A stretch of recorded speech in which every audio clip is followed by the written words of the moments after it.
parole donc à Marion Becquerle, qui va traiter donc d'une présentation intitulée De Marseille à Angkor-Wat, le transport en hydravion de la Belle Époque à l'entre-deux-guerres. Merci beaucoup. Alors, je vais tenter un partage d'écran pour commencer. Hop.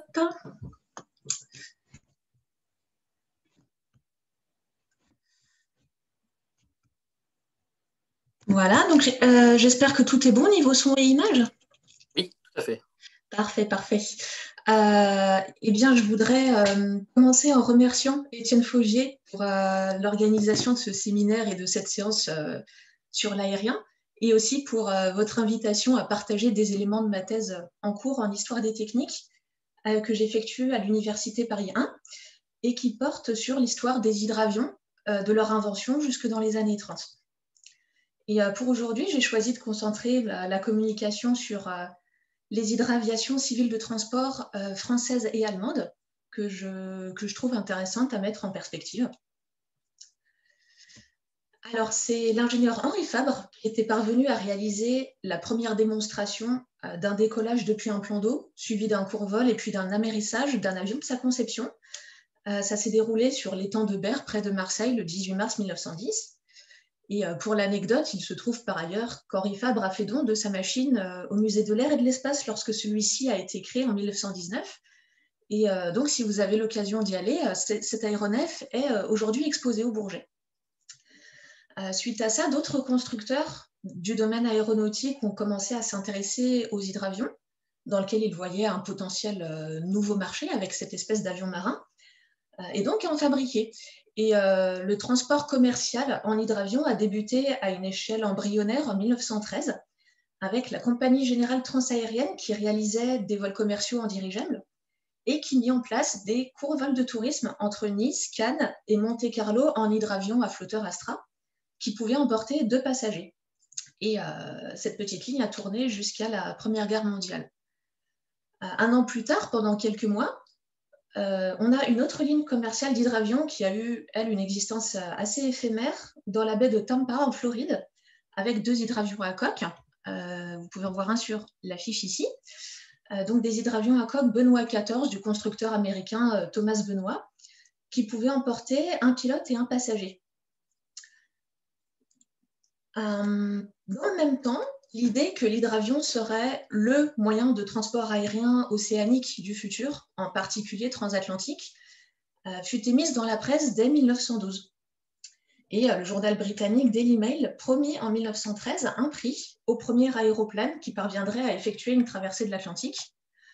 Le journal était connu pour ses prix qu'il promettait aux aviateurs qui réaliseraient telle ou telle performance. Et dans la petite coupure de presse issue de l'aérophile que vous voyez ici, vous voyez décrit justement ce prix promis par le Daily Mail pour la traversée de l'Atlantique et un autre prix, un petit peu moins connu, à destination des hydravions britanniques qui parviendraient à faire le tour de l'Angleterre en moins de 72 heures. Et donc, suite à ça, il y a eu quelques tentatives de construction d'hydravions dans le but de traverser l'Atlantique, notamment un modèle d'hydravion à coque de Glenn Curtiss aux États-Unis, le Small America en 1914. Il se trouve que Glenn Curtiss était un pionnier de l'hydraviation aux États-Unis qui parvint à faire fonctionner sa première machine en 1911, pas très longtemps après Henri Fabre, et qui continua la construction aéronautique par la suite. Alors, ce sont des initiatives qui ont été interrompues par la Première Guerre mondiale, pendant laquelle les hydravions ont été employés par les Français, les Britanniques, les Allemands, les Austro-Hongrois, les Italiens, les Russes. Les Japonais eurent aussi quelques hydravions engagés, ainsi que les Américains en France à partir de 1917. Sans trop m'étendre dessus, comme ce n'est pas le sujet principal d'aujourd'hui, je vais simplement résumer. On trouvait des hydravions sur les différents fronts maritimes et en particulier dans la Manche, dans la mer du Nord, dans la Baltique, l'Atlantique, la Méditerranée, l'Adriatique, la mer Noire, où les différentes puissances qui s'affrontaient là installaient sur les côtes, au fur et à mesure de l'évolution de la guerre, un certain nombre d'hydrobases et d'escadrilles, et ce, sans compter les opérations des hydravions qui étaient embarqués sur des navires porte-hydravions. Ce qui fait qu'à la fin de la Première Guerre mondiale, se sont donc posées pour les hydravions les mêmes questions que pour les avions. que faire des commandes d'aéronefs militaires passées en 1918? Que faire des stocks d'hydravions militaires qui restent dans les bases? Que faire du personnel? Et dans le même temps, la question de la traversée de l'Atlantique qui n'avait pas pu être résolue s'est posée de nouveau. Et c'est en 1919 qu'un hydravion, Curtis, réussit une traversée des États-Unis vers l'Europe, traversée qui fut suivie ensuite d'autres défrichages de trajets possibles en hydravion dans l'Atlantique. Par exemple, au-dessus du Curtis, ici, vous avez l'hydravion Ferry de construction britannique, avec lequel des officiers de la marine portugaise ont réussi la première traversée en hydravion de l'Atlantique Sud, en faisant le trajet Lisbonne-Rio de Janeiro, avec des escales aux îles Canaries et aux îles du Cap-Vert. S'il y en a parmi vous qui connaissent un petit peu Lisbonne ou qui ont l'occasion d'y aller, l'hydravion est exposé au musée de la Marine à Lisbonne. C'est une formidable expo. Et donc, à la fin de la guerre, en France, la Marine a maintenu certaines commandes d'hydravions passées aux constructeurs, mais pas toutes.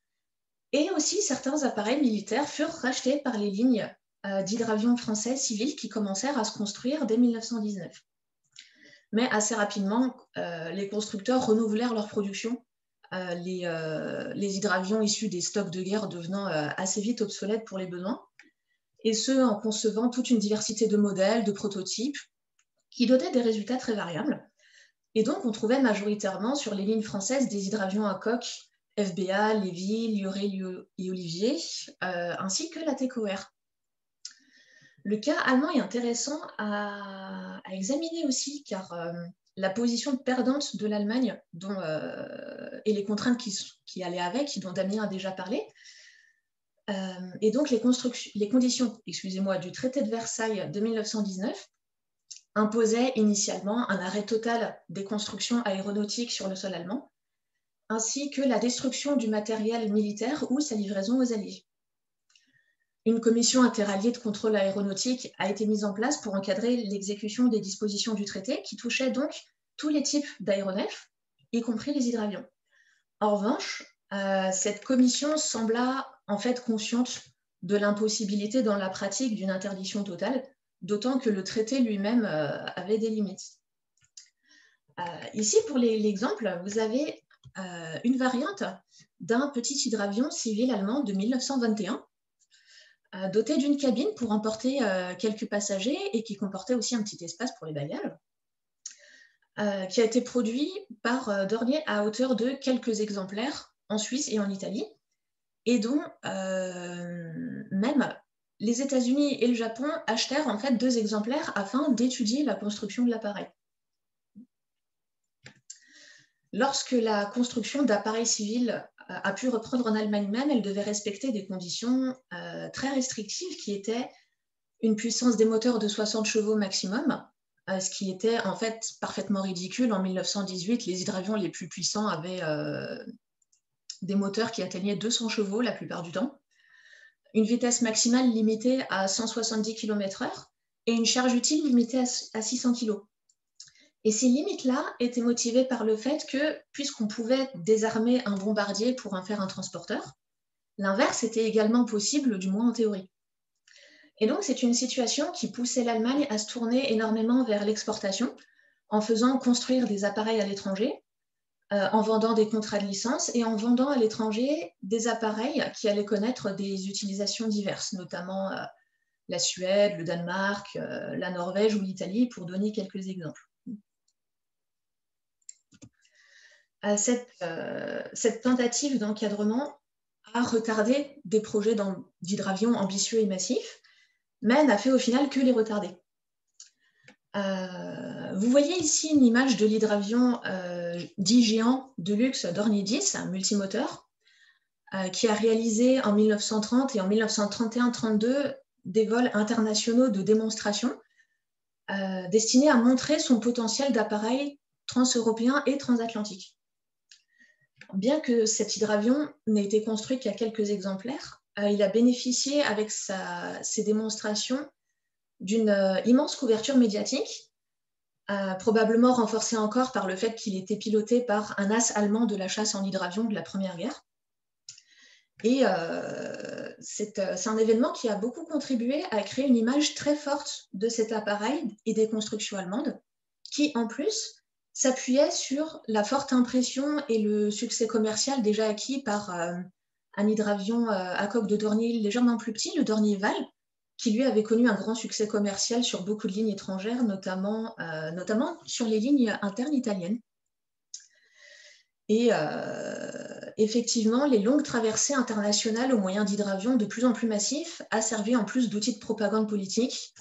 Pas uniquement en Allemagne, on a aussi le cas du groupe de 24 hydravions italiens Savoia Marchetti, dirigé par Italo Balbo de Rome jusqu'en Amérique du Nord en 1933, qui servait de figure de proue à la promotion de l'aviation italienne des années 30. Et ce sont des événements qui ont vraiment participé à construire et cristalliser l'image des paquebots volants de cette décennie. Alors, en dessous, pour l'illustration, vous avez un exemple d'un hydravion Junkers dans une version hydravion avec des flotteurs qui avait beaucoup de succès sur les lignes étrangères, notamment scandinaves, où ils étaient énormément utilisés pour le transport de courrier et de quelques passagers. Alors, si on se penche sur les réseaux de lignes aériennes des hydravions français et allemands, on a plusieurs dynamiques différentes qui se croisent. Sur la plupart des lignes, les hydravions emportaient simultanément des colis, des courriers, des passagers, dans des quantités variables selon la demande et la saison, ces services aériens étant pour la plupart suspendus ou tout du moins réduits en hiver. Alors la carte telle qu'elle est sans doute un petit peu difficile à lire, mais on va zoomer sur différentes zones. Donc j'ai représenté ici les lignes françaises et allemandes, avec une exception qui est en Afrique, ici une ligne belge, que je trouvais intéressante à représenter tout de même parce qu'elle était équipée d'hydravions français. Et elle a suivi pendant 2 ans un trajet qui, en fait, suivait tout simplement le fleuve Congo. Alors, en Europe, dans le nord de l'Allemagne, au début des années 20, on trouve, après-guerre, quelques petites lignes d'hydravions ici, en nord de l'Allemagne, dans la Baltique, où vous avez la Luftfahrzeuggesellschaft qui avait eu une ligne qui semble avoir été éphémère entre Stralsund et Rügen, dans la Baltique, et la Deutsche Luftreederei qui, pendant quelques années, a aussi relié en hydravion un certain nombre de villes allemandes et d'îles friesanes. Le petit point d'interrogation ici est dû au fait que je ne suis pas tout à fait sûre de la date de fin d'activité de cette ligne. Je pense qu'elle s'est arrêtée lorsque la Deutsche Luftreederei a été absorbée par une autre entreprise, mais ça serait éventuellement à vérifier.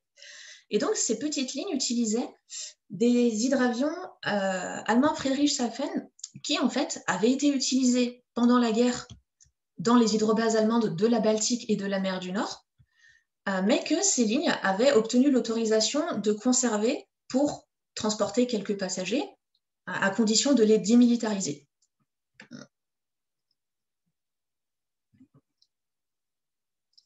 En dehors de ces petites lignes, les lignes aériennes allemandes se sont déployées à l'étranger, vers les États-Unis, vers l'Amérique du Sud. C'est un terrain dont on va reparler un petit peu plus dans le détail après.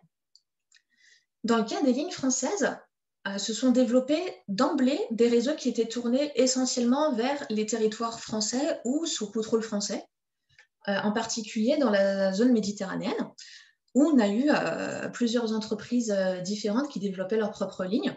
Donc on avait une compagnie nommée Aéronaval dès 1919 qui reliait la Côte d'Azur à la Corse.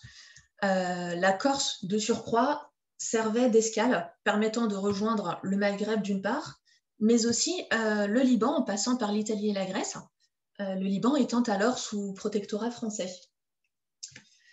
Alors, concernant le Maghreb, eh bien, la création de routes aériennes vers le Maghreb et aussi vers l'Amérique du Sud intéressait Pierre-Georges Latécoère, qui utilisait dans ses projets de ligne des avions, mais aussi des hydravions sur certains trajets. Le trajet Alicante-Oran, par exemple, était desservi 4 fois par semaine par des hydravions à coque, Lioré et Olivier. Il a repris également la ligne Barcelone-Palma de Majorque, préexistante, qui avant était mallorquine. Pierre-Georges Latécoère l'a reprise jusqu'à sa fermeture en 1924. La ligne Marseille-Alger utilisait quelques hydravions, des Latécoère 21 à partir de 1926. On trouve également la compagnie maritime aérienne qui exploitait une ligne Antibes-Tunis de 1919 à 21.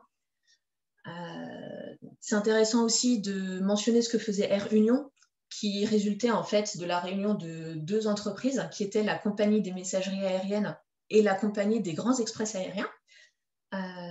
Donc qui, en plus de son activité en avion sur la ligne Paris-Londres, a été présente aussi en Méditerranée dans le domaine du transport en hydravion. Et on a également Air Union qui partait de Marseille pour rejoindre la Tunisie avec des hydravions CAMS, Lioré et Olivier, et également une petite ligne aussi au Pays Basque qui avait une ligne quotidienne de transport de personnes et de marchandises de Bayonne à Bilbao, puis avec une prolongation jusqu'à Santander, mais qui n'a pas fonctionné longtemps. Et enfin, si on retourne un petit peu dans le nord, entre le nord de la France et l'Angleterre, la Manche constituait un terrain de transport aérien de passagers et de courriers très demandé dès la fin de la guerre. Vous connaissez certainement les lignes Paris-Londres, l'aérobus Farman, des exemples comme ça.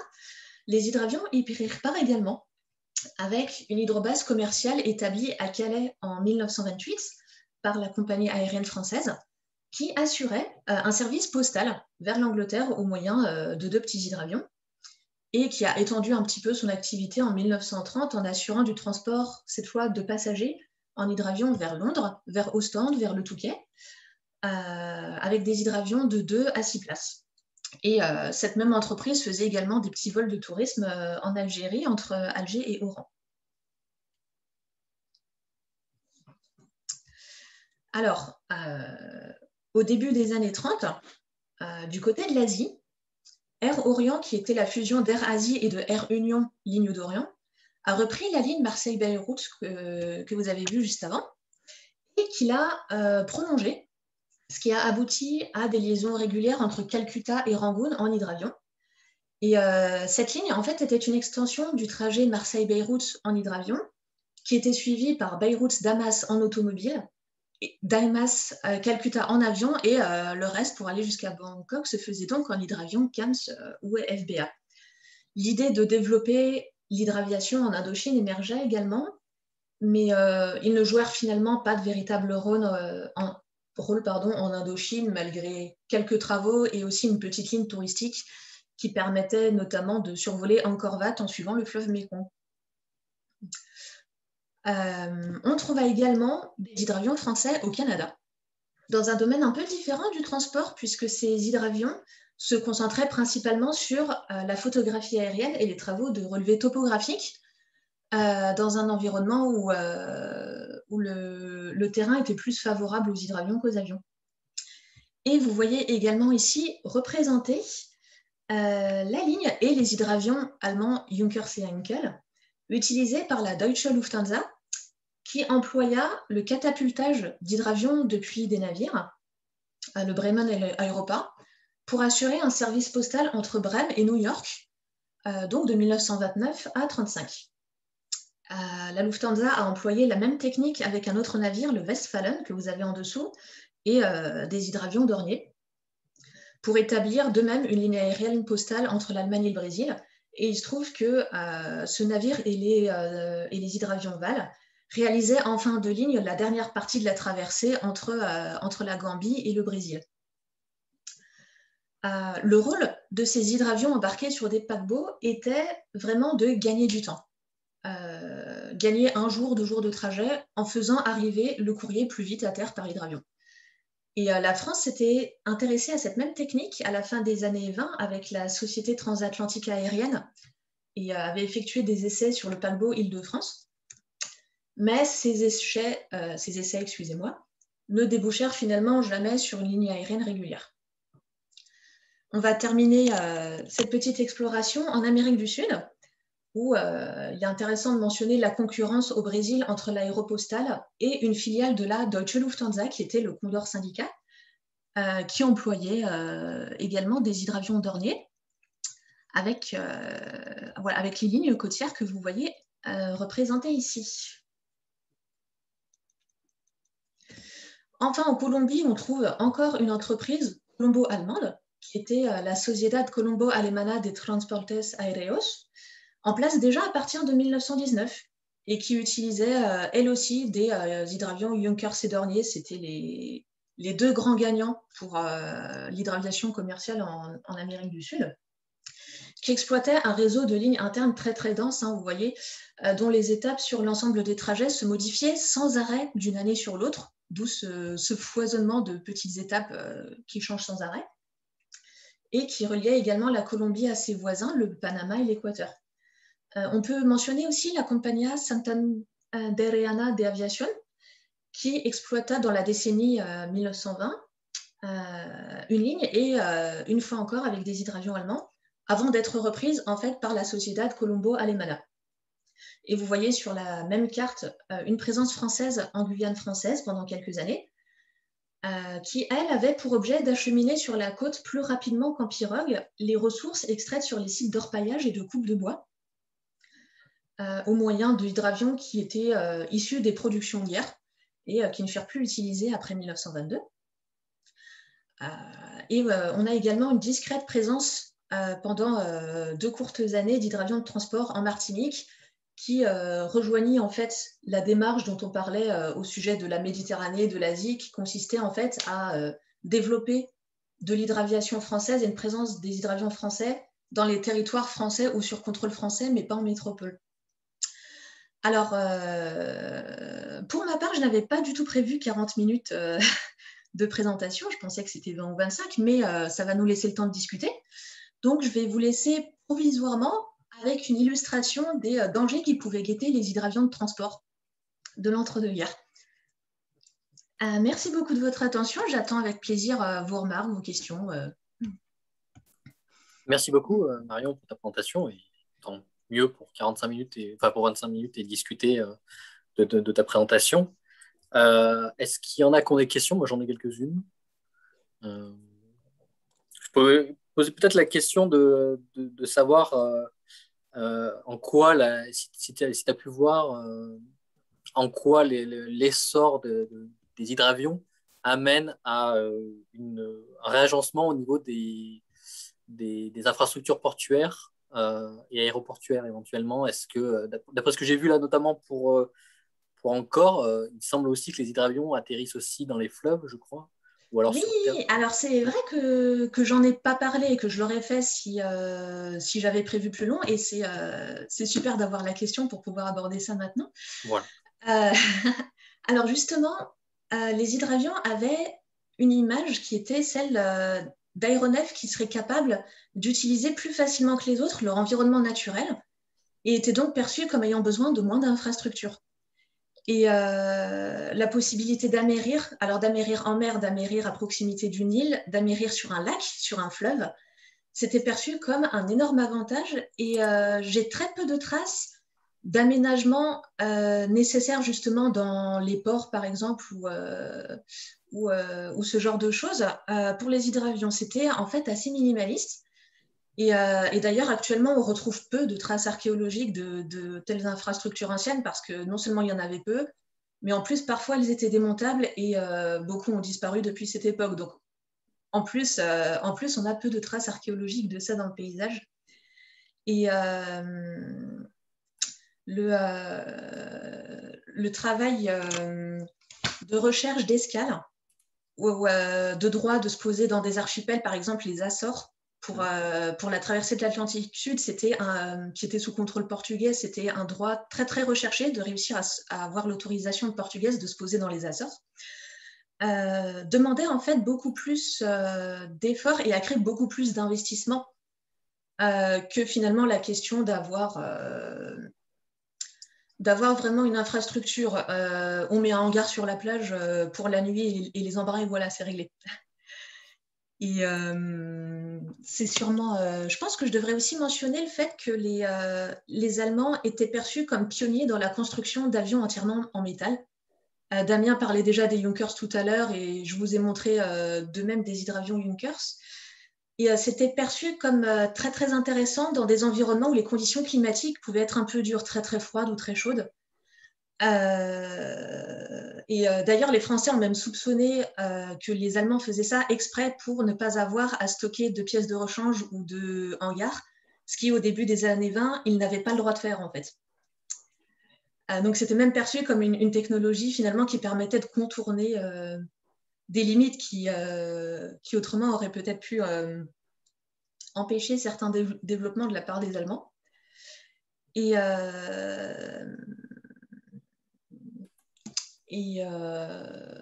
je sais, moi, c'est le principal que je puisse vous dire, je pense.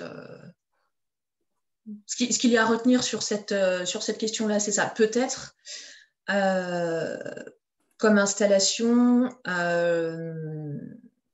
oui, peut-être que je peux revenir sur les paquebots 30 secondes. En fin de compte, l'installation d'infrastructures s'est faite moins à terre que sur les paquebots, quand on a cherché à embarquer les hydravions sur les paquebots et donc à pouvoir les stocker, trouver de la place sur le navire et un hangar pour les abriter la nuit, et installer une catapulte qui parviendrait à lancer l'hydravion dans les deux sens de la traversée pour acheminer le courrier. Donc en fait c'est une infrastructure flottante. D'accord. Merci beaucoup pour ces précisions. J'ai d'autres questions, mais je vais passer mon tour et donner la parole à Sébastien, peut-être, et puis après Nicolas. Je n'ai pas vu l'ordre, pardon. Oui, je reviens toujours un peu trop. Il y en a peut-être d'autres qui veulent parler avant, Étienne. Là, je ne sais pas. Bon, je peux m'étonner, mais alors merci pour votre présentation. Là, un exposé d'histoire sur l'hydravion.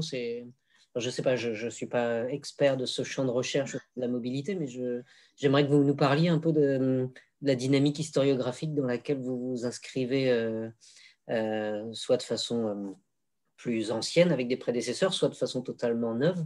Et du coup, je raisonne à voix haute sur à quand une thèse sur les ballons, les aérostats et toutes ces choses. Je suis peu connaisseur de ces sujets-là, mais bon, peut-être je la soumets à Étienne et aux camarades. Est-ce que ça existe? Bon, ça, c'est le premier point.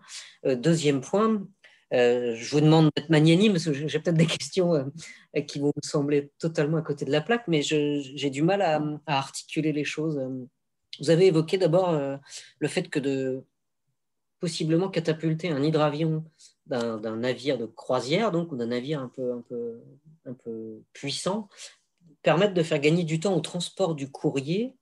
Mais par rapport à quel type de transport? Par rapport à un avion normal qui décollerait d'un aéroport ou d'un aérodrome, parlons petit pour l'époque, pour atterrir vers un autre aérodrome. Est-ce que c'est l'élément de comparaison? Je ne vois pas en quoi le gain de temps serait si décisif. C'est la première dimension. Ensuite, est-ce qu'un hydravion peut se poser sur une piste d'aérodrome? Deuxième question. Est-ce qu'on utilise l'hydravion parce qu'on peut se douter que par gros temps ou parfois problème de fiabilité encore de certains avions à l'époque, par exemple le transport postal et pour éviter de gros dégâts, on privilégie l'hydravion qui, sur une distance où il y aura des points d'eau à survoler, soit un bras de mer, soit le long d'un fleuve, etc., on se dit que c'est le meilleur moyen pour éviter tout drame et qu'il aura au moins la possibilité d'amérir en cas de problème. Voilà une autre question, parce que vous avez évoqué la ligne Marseille-Oran pour sauter la Méditerranée. Qu'est-ce qui fait qu'on va préférer l'hydravion à l'avion? C'est-à-dire qu'à Oran, l'hydravion se pose en mer, il n'y a pas de possibilité de faire atterrir un avion sur la terre pour acheminer le courrier. Est-ce que ce serait ça l'élément qui distingue l'usage de l'avion de l'hydravion? C'est un peu touffu. Je me pose quand même des questions d'articulation qui sont totalement neuves pour moi, et merci pour vos réponses encore. Alors, comme vous m'avez posé plein de questions, n'hésitez pas à me rappeler si j'en oublie. Alors, pour l'acheminement du courrier en paquebot, en fait, l'hydravion faisait la course avec le paquebot. Le but, c'était de faire arriver le courrier plus vite que si le trajet entier avait été effectué par le navire seul. Ok, donc c'est par rapport à une base de navire, donc c'est sur des grandes distances ultramarines. D'accord. C'est ça. Dans ces cas-là, l'hydravion ne faisait pas la course avec les avions et les dirigeables, mais avec le bateau, en fait. On essayait d'aller plus vite que le navire. Okay. Alors, le gain de temps pouvait être d'un jour ou deux. Donc, c'est pas énorme par rapport aux standards d'aujourd'hui, mais pour l'époque, c'était les recherches menées à la fin des années 20. Pour l'époque, c'était des expérimentations pas négligeables. Ouais. Et d'ailleurs, les Français n'ont pas réussi à rendre ça rentable, mais ça a été exploité de manière plus systématique par la Lufthansa. Et les Français, de leur côté, ont finalement estimé que ça valait pas le coup. Ensuite, on parlait de la sécurité. Effectivement, c'est quelque chose que j'ai beaucoup vu dans la construction de l'image de l'hydravion, qui était en particulier à partir du moment où on a commencé à avoir des multimoteurs après la Première Guerre mondiale, où justement l'idée qu'en cas de problème, en cas de défaillance d'un moteur ou de problème de cet ordre-là, l'hydravion pourrait amérir et attendre de l'aide. Et c'était vraiment perçu comme quelque chose de très, très sécurisant, en particulier pour le transport de passagers. Pour le transport des personnes, ça, c'était l'argument phare.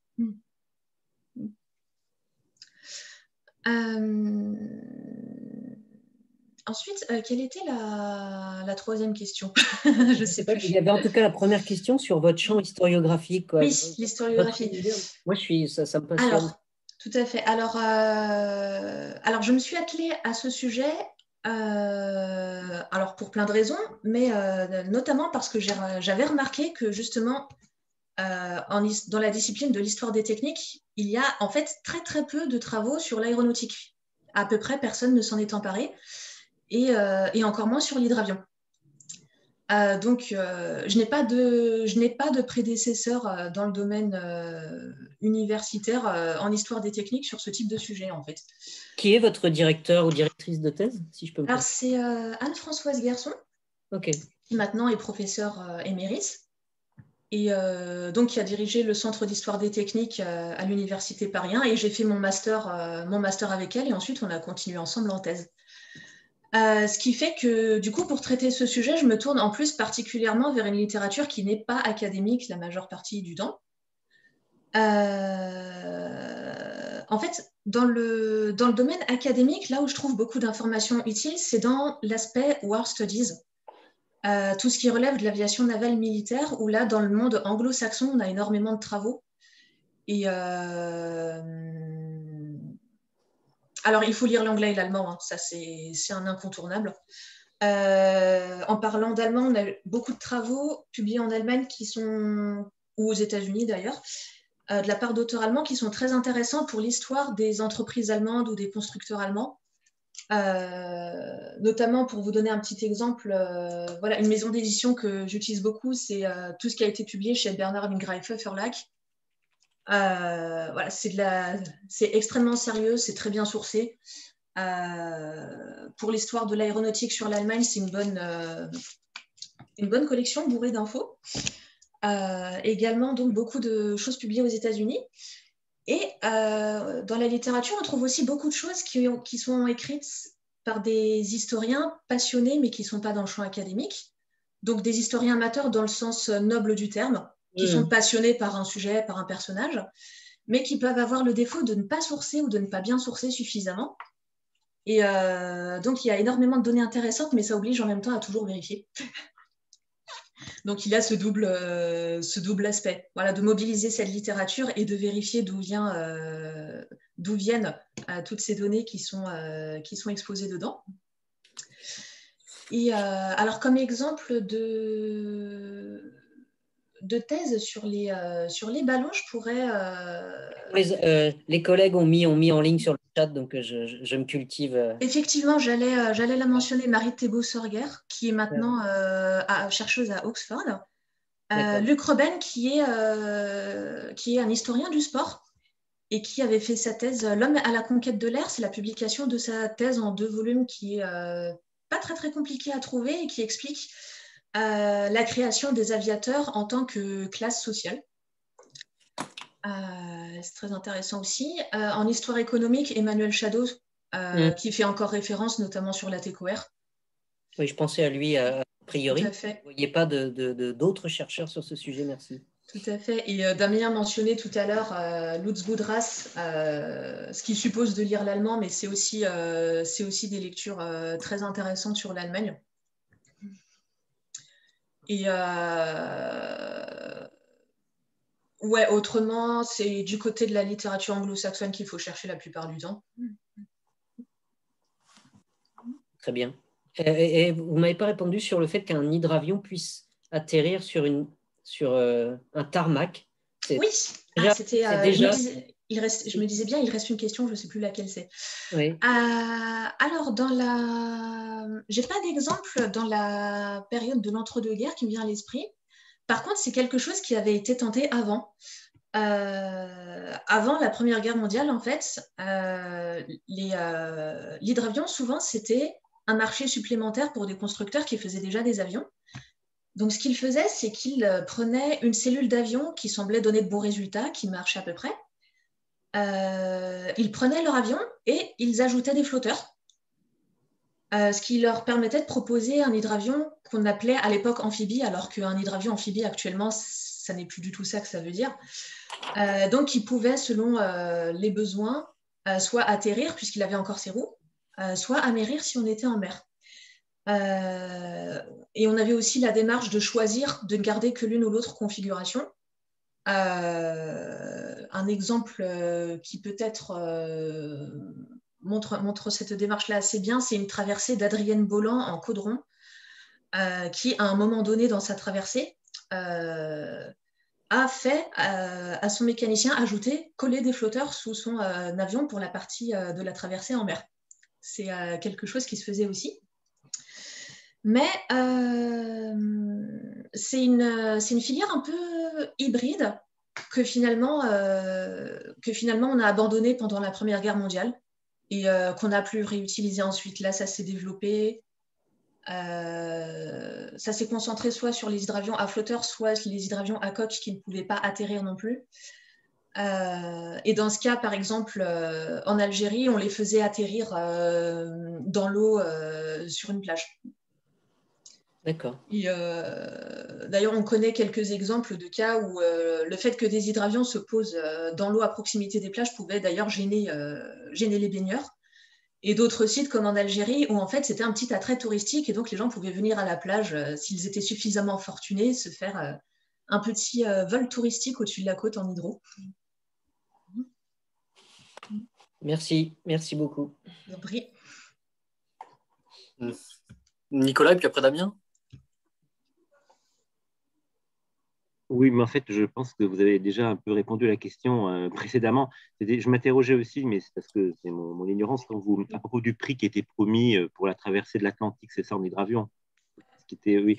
Je m'étais demandé effectivement quel était l'avantage de l'hydravion, mais je pensais que c'était une question de ravitaillement, que pouvait se poser en mer et être ravitaillé, mais il semblerait que c'était simplement parce que ça donnait l'impression qu'on était plus sûr, c'est ça, c'est-à-dire qu'elle pouvait faire, en cas de problème, elle pouvait être considérée comme un moyen plus sûr de traverser l'Atlantique qu'un avion traditionnel, c'est ça?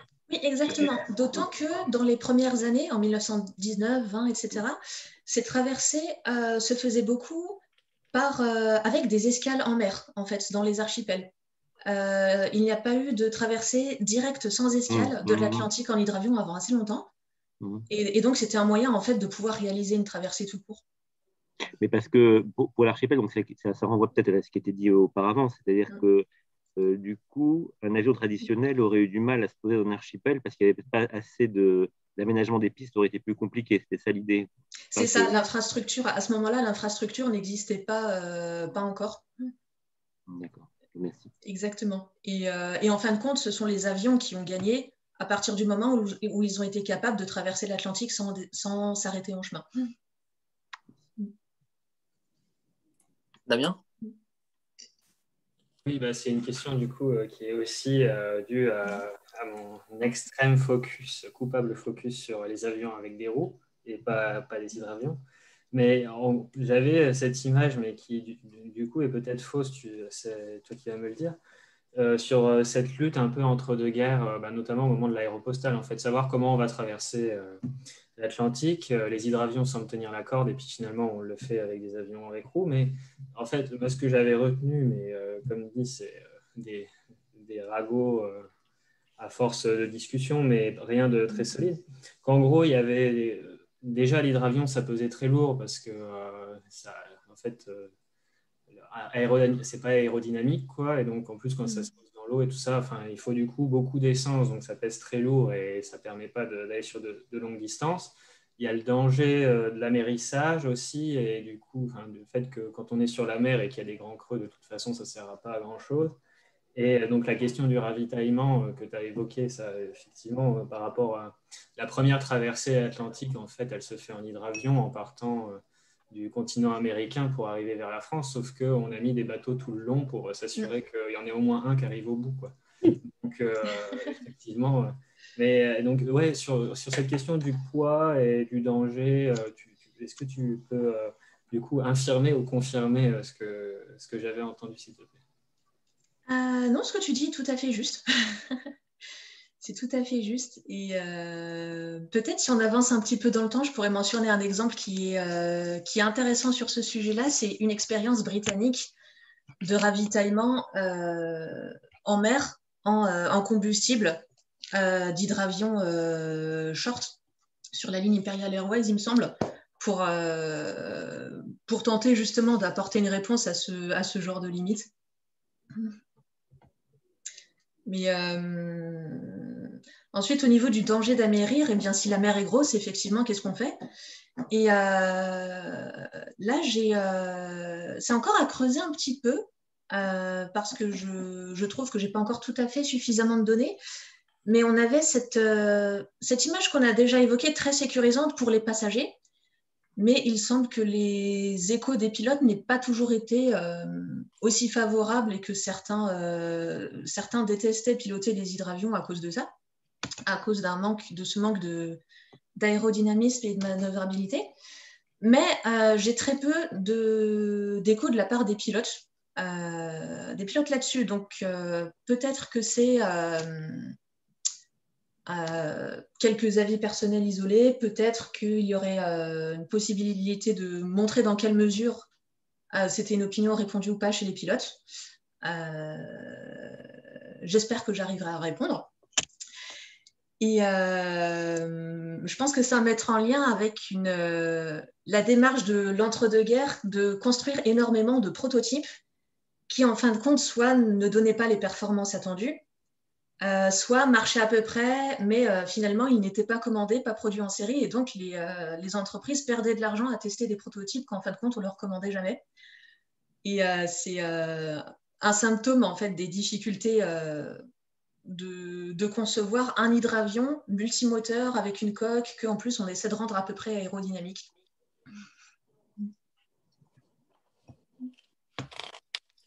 Merci beaucoup. Reinhard, vous avez une question?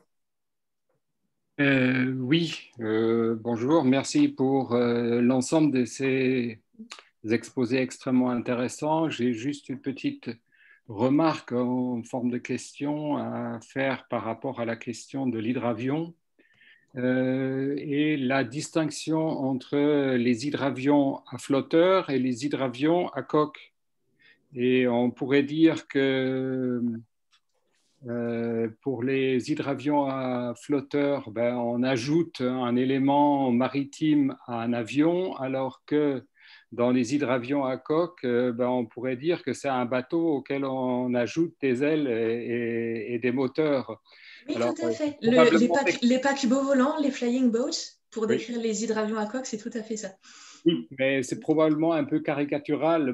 Ça n'empêche que quelles étaient les filiations parmi les ingénieurs et éventuellement même parmi les promoteurs de ce différents types d'hydravions et de quelle façon ils se recrutaient. Est-ce que c'était des marins qui se convertissaient enfin je caricature bien évidemment, ou est-ce que c'est des aviateurs qui se convertissaient à la marine? Au niveau du pilotage? Non. D'abord, je dirais du point de vue de la conception, de la lutte des idées, d'essayer d'imposer quelque chose de ce point de vue-là. Alors, les constructeurs d'hydravions ont été en fait essentiellement ingénieurs. et généralement en fait, travaillait essentiellement sur les avions, on va dire, terrestres, et se rajoutait une possibilité d'ouvrir un marché ou des clients supplémentaires en proposant des hydravions. Ensuite, pour le choix de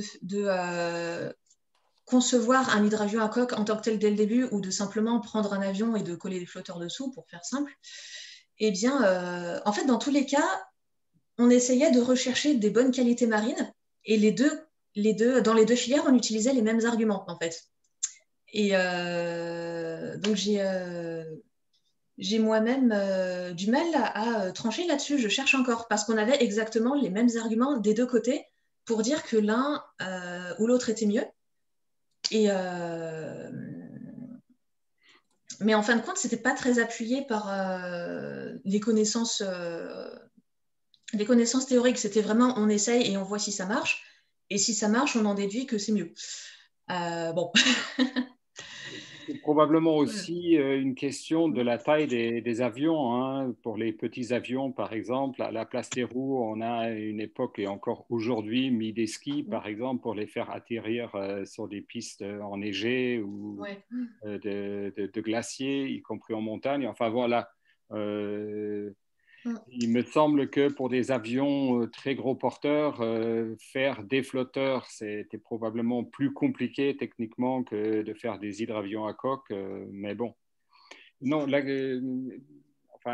question était quand même, il me semble que faire un hydravion à coque avec une coque qui ressemble plutôt à un bateau, un paquebot flottant, comme vous disiez à l'instant, c'était probablement quelque chose qui était beaucoup plus d'inspiration d'ingénieurs marins ou quelque chose comme ça que d'ingénieurs aéronautiques. Et donc, il a dû y avoir au moins des passages de l'un à l'autre. Ouais, alors aux origines de l'hydravion, lorsque les premiers hydravions à coque ont commencé à voler, oui, effectivement, on a eu des ingénieurs navals et des ouvriers qui initialement dessinaient des coques marines, qui se sont mis à travailler dans les ateliers d'aviation pour faire les premiers hydravions à coque avant la Première Guerre mondiale. Effectivement, aux origines, ça s'est vu.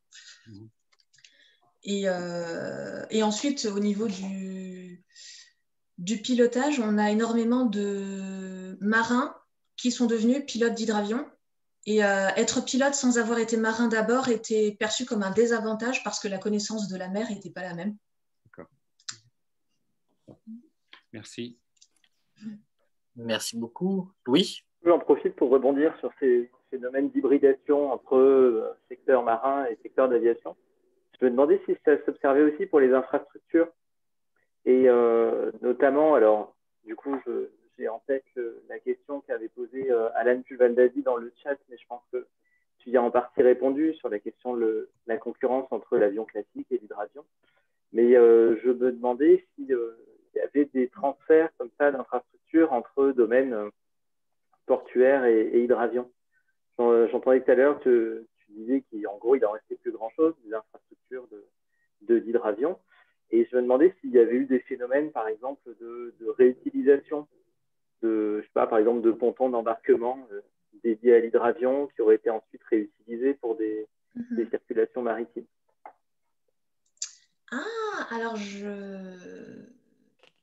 j'ai pas connaissance de ça, mais je n'ai pas cherché non plus. Donc, je vais me renseigner. Je vais me renseigner, ça m'apprendra peut-être des choses. Hein.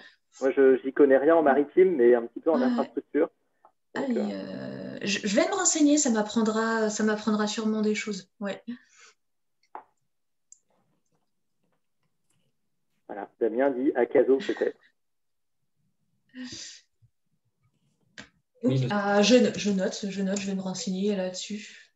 Et il me semble qu'il y a, je ne suis jamais allé, mais apparemment à Caso Biscarrosse, il y aurait une sorte de musée de l'hydraviation. Ah, le musée de l'hydravion est à Biscarrosse, au bord de l'étang qui servait de base pardon, je bafouille pour l'ATQR, c'est le même endroit.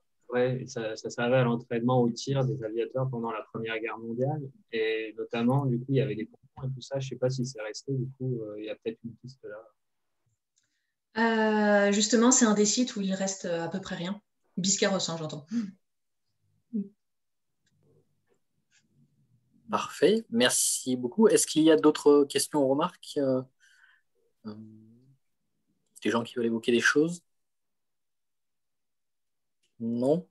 Merci beaucoup. Une remarque en passant en tant que secrétaire et étendard publicitaire de l'association, c'est que souvent, d'habitude, quand on est en présentiel, on aime bien dire aussi à nos intervenants que voilà, vous travaillez dans le domaine des mobilités, on est une association d'histoire des mobilités et c'est tout à fait ouvert en termes de recrutement. C'est-à-dire que voilà, on aime bien avoir des nouveaux membres, l'adhésion est gratuite, libre et ça engage en fait à pas grand-chose et puis c'est un petit réseau sympa de chercheurs. Voilà, donc si ça vous intéresse, n'hésitez surtout pas. Là, c'est vrai qu'à distance, c'est un petit peu plus difficile à faire, mais voilà, P2M recrute en permanence et on serait ravis effectivement de vous avoir comme membre. Tout à fait, mon secrétaire fait bien son travail. Si je peux en ajouter un peu, Monsieur le Président, oui. Sur les 3 interventions, là, j'ai déjà entendu 2 fois par 2 jeunes chercheurs le mot poste ou aéroposté ou aéropostal, etc. Et évidemment, la Poste est la première institution de mobilité, donc venez nourrir les problématiques. Oui, et puis effectivement, Sébastien est au cœur de la Poste et peut effectivement engager ou aider des recherches. Moi, j'ai déjà noté les noms des 2 jeunes collègues là, et pour voir si le musée de la Poste ne serait pas intéressé par des conférences sur ces sujets-là. Ça me semble totalement dans le sujet, c'est fondamental. Mais cette invitation est corrélée à l'adhésion à P2M, qui est gratuite, donc c'est pas grand-chose. Non, mais c'est vrai qu'on a besoin en plus de ces sujets neufs pour nourrir les mobilités, évidemment, et les mobilités aériennes sont sinon sous-représentées, du moins avec un champ de potentiel très, très puissant. Donc, il faut qu'on les promeuve. Ouais. Je suis d'accord avec Louis et le président, bien sûr. Tout à fait. Et Sébastien, il faudrait qu'on fasse un jour cette visite du musée de la Poste rénové. Mais j'y travaille. Je disais au président que je m'y installe professionnellement là, dans 2 semaines, sans y être rattaché. Ça, c'est un jeu interne. Mais qu'une fois les pieds dedans, je militerai pour que P2M vienne voir ce qu'on y raconte, parfois mal, en matière de mobilité. Oui. Voilà. Le séminaire P2M, c'est pas que de la visio. Enfin, cette année, par la force des choses, ça a été que de la visio. Mais l'an prochain, on espère bien redémarrer sur de l'hybride avec certaines séances en visio et d'autres en présence, et notamment des séances sur le terrain. Voilà. Là, pour le coup, je ferai à la fois la pub de P2M et la mienne. On réfléchit l'année prochaine à une séance au musée du chemin de fer de Nîmes pour pouvoir parler patrimoine ferroviaire et des mobilités de manière plus large, vraiment in situ au milieu des locomotives. Puisqu'on est dans la publicité et on parle du séminaire, effectivement, c'était la dernière séance du séminaire 2020-2021. Et effectivement, l'ambition, c'est d'aller l'année prochaine sur un séminaire qui soit en distanciel et en présentiel à Nîmes parfois, une fois notamment, à Lyon aussi et à Paris aussi, plusieurs fois à Paris dans ce qui est engagé. Donc, il y aura des séances qui sont déjà bouclées sur la thématique mobilité et tourisme, sur les infrastructures à l'époque moderne, sur aussi des questions de mobilité à l'époque antique. C'était des choses qu'on n'a pas non plus très souvent au séminaire P2M. La question des mobilités transocéaniques avec les croisières, notamment les croisières maritimes. Ouais. La gestion politique des nuisances des transports, et puis donc des séances sur les infrastructures aéroportuaires et l'aménagement du territoire, le patrimoine ferroviaire, la mobilité des enfants, c'est une chose qu'on n'a pas vue, on n'a pas eu au séminaire, mais il y a des études là-dessus de chercheuses et de chercheurs sur la mobilité des jeunes et des enfants. Et enfin, donc, le patrimoine ferroviaire et la question des lobbies autour des mobilités notamment. Donc, ça pourrait être... les informations seront diffusées sur le site P2M et via les listes habituelles. Et puis, tous les intervenants qui sont ici auront l'information s'ils souhaitent venir en présentiel ou assister en distanciel à ces informations, à ces interventions. Il n'y a pas encore un pré-programme quelque part, non? C'est en cours d'achèvement. Je vais essayer de... C'est encore secret? C'est encore secret, ouais. Je finis quasiment de booker les 4 premières séances, donc septembre, octobre, novembre, décembre, pour envoyer cette information-là. Bah, tu peux pas nous envoyer un peu quelque chose comme ça pour nous faire saliver? Si, je peux. Bah, Mais sympa. j'attends encore des réponses de mail. Non, mais sans engagement, juste Ouais. pour de redire Oui. ce que tu viens de nous dire. Oui, tout à fait, je pourrais l'envoyer. Sympa. Oui, bien sûr. Étienne, oui. Juste pour compléter ton programme, il va y avoir du mouvement parmi dans le monde des conservateurs. La conservatrice du musée de la Poste part au musée de l'air et de l'espace. C'est un soutien, je la connais plutôt pas mal. Et dans notre idée de trouver des institutions, la séance sur les aéroports, on pourrait peut-être la faire là-bas. Très bien, je vais noter ça. Ouais. Je vais explorer le sujet. Et comme je le disais à la Poste, bon, le temps pour moi de reprendre les marques et de voir comment ça se passe, mais évidemment, c'est un lieu pour faire quelque chose. Ouais. Parfait. Je crois que j'en ai fini, je pense, et j'ai plus rien oublié en tant que président. Peut-être que j'ai tort. Merci beaucoup Marion pour ton intervention. Merci Nicolas Vaiparo et puis merci Damien Coulon pour vos interventions et d'avoir évoqué un sujet qu'on n'a pas évoqué cette année, donc aérien. Vos interventions seront mises donc, sur YouTube prochainement. Ça va dépendre du président et du secrétaire de la rapidité et l'efficacité. Mais ça devrait être mis en ligne et je vous tiendrai informé pour que vous puissiez éventuellement diffuser, si vous le souhaitez, à vos réseaux. Merci beaucoup pour votre présence et votre participation à tous et à toutes. Et puis, je vous souhaite une bonne fin de journée. Et au plaisir de vous voir peut-être l'année prochaine au séminaire P2M. Merci. Merci beaucoup. Merci beaucoup à toutes et tous. Et puis,